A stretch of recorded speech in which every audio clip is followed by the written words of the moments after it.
Сәлем достар, қайырлы күн. Бүгін осындай керемет, өте жеңіл, жұмсақ болып шығатын самса дайындайтын боламын. Мінекей өте арасы да өте әдемі болып шығады. Қамыры өте жұқа болады. Міндетті түрде видеоның соңына дейін қарап, каналға тіркеліп, егер жасаған самса ұнап жатса, комментарий қалдыруды ұмытпаңыздар. Самсамыздың ішіне, яғни салмасына картоп, фарш, пияз және зелень қосатын боламын. Ең алдымен картоптарымызды барлығын турап, орташа етіп турап, барлығын суға қайнатып пісіріп аламыз.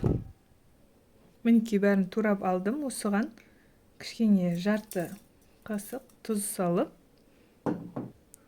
суымызды құйып, келесі кезекте самсамыздың қамырын дайындап аламыз. Ол үшін ыдысымызға 1 шай қасық тұзымызды салып, 1 кесе сүт, яғни 450 мг сүтімізді құямыз.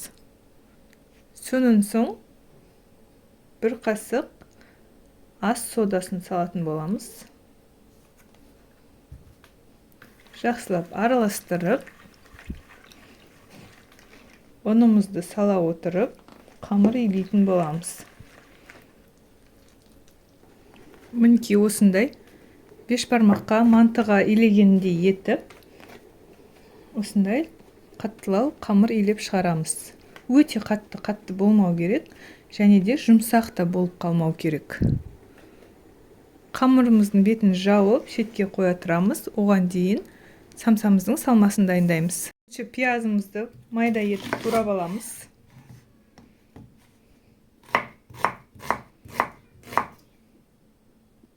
Пиязымыз дайын. Енді тапамызға май құйып, жаңағы тартылған етімізді салып, қуырып аламыз. Фаршымыз 5 минуттай қуырылған соң, жаңағы тураған пиязымызды салып, оны да бірге қуырып аламыз.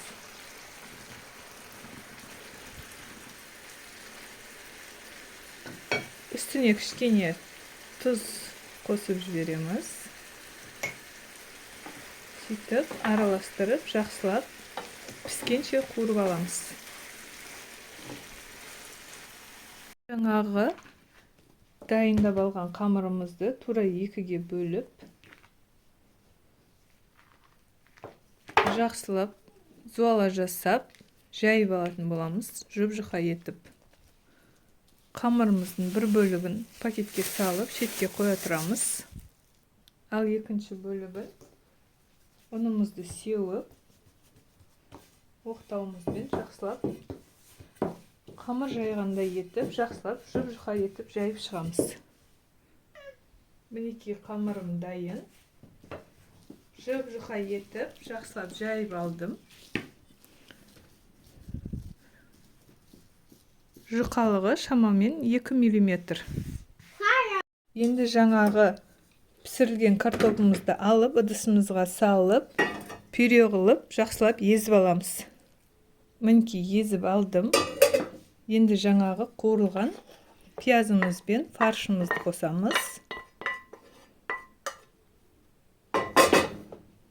Оның үстіне зелень қосамыз. Және де мен кішкене мынандай мята қосатын боламын. Кептірілген жалбыз, яғни. Және де міндетті түрде тұз, өз дәмдеріңізге қарай. Және де қара бұрыш қосамын. Барлығын жақсылап араластырып, самсамызды түйетін боламыз қазір. Мінекей салмамыз дайын. Қамырымызды тура мантыға кескендей 4 бұрышты етіп кесіп аламыз. Мінекей дайын қып 4 бұрышты қып кесіп алдым. Енді осы кескен қамырымызға көп емес, кішкене сұйық майдан, иіссіз сұйық майдан жағып шығамыз.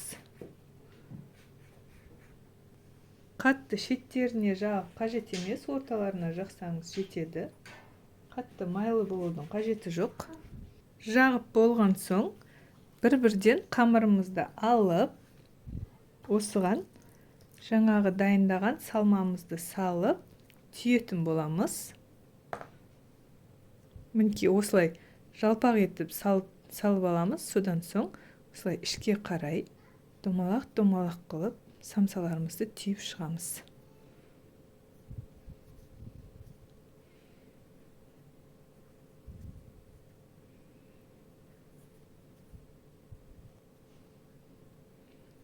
Осылай жинап, астына үстіп барлығын жинап, жауып шығамыз, тесік қалдырмай.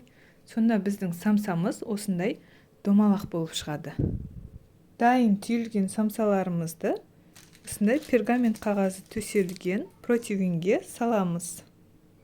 Мінекей мен қамырдың барлығына жаңағы салмасын салып шығамын. Содан соң дәл жаңағыдай барлығын түйіп, противенімізге салып пісіріп алатын боламыз. Міндетті түрде жасап көріңіздер. Видео ұнаған болса лайк басып, өз пікірлеріңізді, комментарияларыңызды жазып қалдырыңыздар. Міндетті түрде менің каналыма тіркеліп, міндетті түрде өз пікіріңізді қалдырып кетіңіз. Сіздердің пікірлеріңіз мен үшін өте маңызды. Сіздердің ойларыңыз, сіздердің кеңестеріңіз маған әрбір сөздеріңіз маңызды. Және де мені қолдап, лайк басып, мақтап жатқандарға менің алғысым өте шексіз. Сіздердің қолдауларыңыз менің каналымның дамуы үшін өте маңызды. Самсаларымызды түйіп жатқан кезде пешті 180 градусқа алдын ала қыздырып қойсаңыздар болады. Мінекей самсаларымыз дайын. Енді осыған жұмыртқаның сарысына кішкене сүт тамызып, жақсылап араластырып, самсамыздың бетіне жағып шығамыз. Барлығына біркелкі етіп, беттеріне жағып шығамыз. Осы мен дайындаған қамырдан шамамен 35-40 самса шығады. Мінекей дайын бәрін жағып алдым. Енді пешімізге салып, қызарғанша 180 градуста пісіріп аламыз.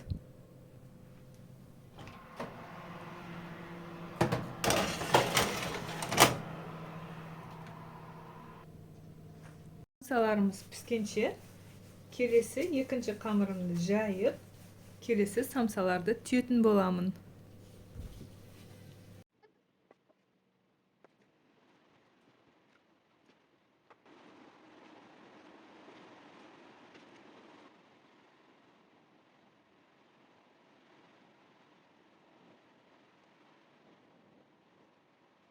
Достар, самсамыз дайын.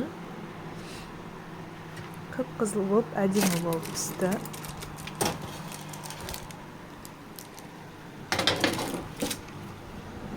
Самсаларымыз өте қып-қызыл болып, әдемі болып шықты. Ыстық болып тұр қазір. Өте дәмді, жеңіл болып шығады. Міндетті түрде жасап көріңіздер. Келесі кездескенше сау болыңыздар.